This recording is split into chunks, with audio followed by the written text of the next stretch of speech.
औज़ुबिल्लाहिमिनश्शैतानिर्रजीम बिस्मिल्लाहिर्रहमानिर्रहीम। अस्सलाम वालेकुम व्यूअर्स, आप देख रहे हैं learn and know with Mudassar.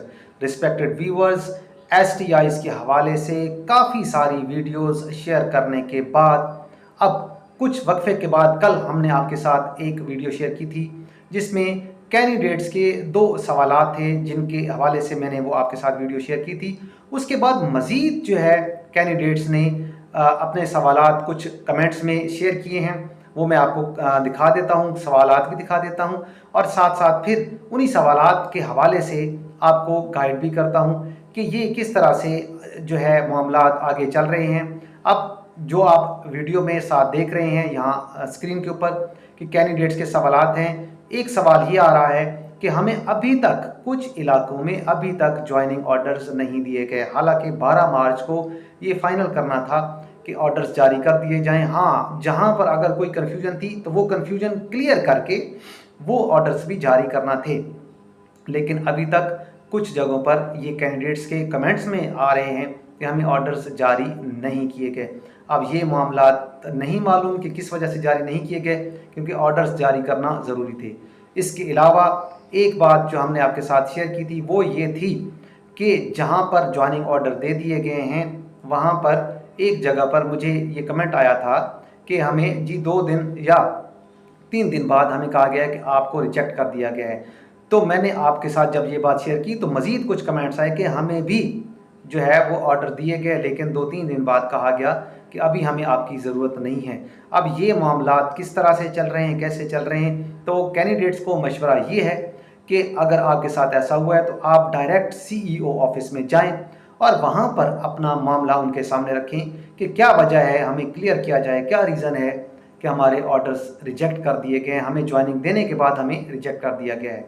ये दूसरी बात थी। और तीसरी इंतहाई अहम बात कि कमेंट्स में कैंडिडेट्स ये बार बार पूछ रहे हैं कि हमें पे, ये मैंने पिछली वीडियो में भी आपके साथ शेयर की थी बात, लेकिन दोबारा से एक दो चीज़ें नई हैं कि हमें पे कैसे मिलेगी, कब मिलेगी। और दूसरी एक इंतहाई अहम बात कैंडिडेट पूछ रहे हैं कि क्या 9 माह बाद हमें निकाल तो नहीं दिया जाएगा नौकरी से, ये ना हो कि हम जो है ओवर एज हो जाएं और हमें निकाल दिया जाए। तो पहली बात यह है कि जो पॉलिसी आई थी उसमें 9 माह ही शेयर किए गए थे या 9 माह ही कहे गए थे कि एसटीआई की ये जो जॉब होगी वो 9 माह के लिए होगी। अलबत्ता आपको मैंने एक उम्मीद ये दिलाई थी कि क्योंकि नई रेगुलर भर्तियां अभी तक नहीं हो रही और काफ़ी अरसे से नहीं हो रही, तो काफ़ी हद तक ये तवक्को है, मुतवक्के यही है कि इन्हीं एसटीआईज़ को आगे कैरी किया जाए, यानी एसटीआईज़ को ही आगे लेकर चला जाए। लेकिन ये सिर्फ मैंने आपको अपनी एजम्पशन दी है, ये कोई अथेंटिक मालूमात नहीं है। लेकिन हो सकता है कि 9 माह बाद ही इन्हीं एसटीआईज़ का जो कॉन्ट्रैक्ट है या जो अरसा है वो आगे बढ़ा दिया जाए।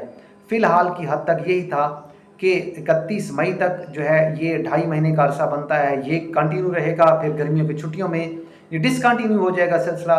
उसके बाद पॉलिसी के मुताबिक आगे फिर 9 माह पूरे किए जाएंगे। अब वो 9 माह पूरे होने के बाद क्या होता है, मैंने आपको एक अजम्पशन दी है, क्योंकि सरकारी तौर पर रेगुलर भर्तियां नहीं हो रही तो मुमकिन हद तक यही है कि इन्हीं एसटीआईज़ को आगे लेकर चला जाए। तो इंशाल्लाह ताला उम्मीद है इस हवाले से कोई अच्छी अपडेट्स जल्द आ जाएंगी। जहां तक आपकी पे की बात है, तो पे आपके बैंक में अभी तक ऐसा नहीं है कि आपके बैंक में अकाउंट में आएगी। अलबत्ता ये था कि एसएमसी की तरफ से यानी स्कूल मैनेजमेंट काउंसिल जो है ये पे देगी आपको, जो कि हेड्स के इख्तियार में है, यानी हेड और स्कूल मैनेजमेंट काउंसिल के साथ मिलकर आपको पे जारी करेंगे। ये पे आपको 1 अप्रैल को भी मिल सकती है। अगर ऊपर से कोई मामला अभी क्लियर ना हुए तो हो सकता है ये थोड़ा लेट भी हो जाए। लेकिन आपको मैंने पहले भी कहा था कि क्योंकि अब आप सरकारी तौर पर जो है वो कुछ अरसे के लिए भर्ती हो चुके हैं, तो ऐसा नहीं हो सकता कि आपको पे ना मिले, आपको इंशाल्लाह ताला पे ज़रूर मिलेगी। इजाज़त चाहते हैं आपसे। अल्लाह हाफिज़, शुक्रिया।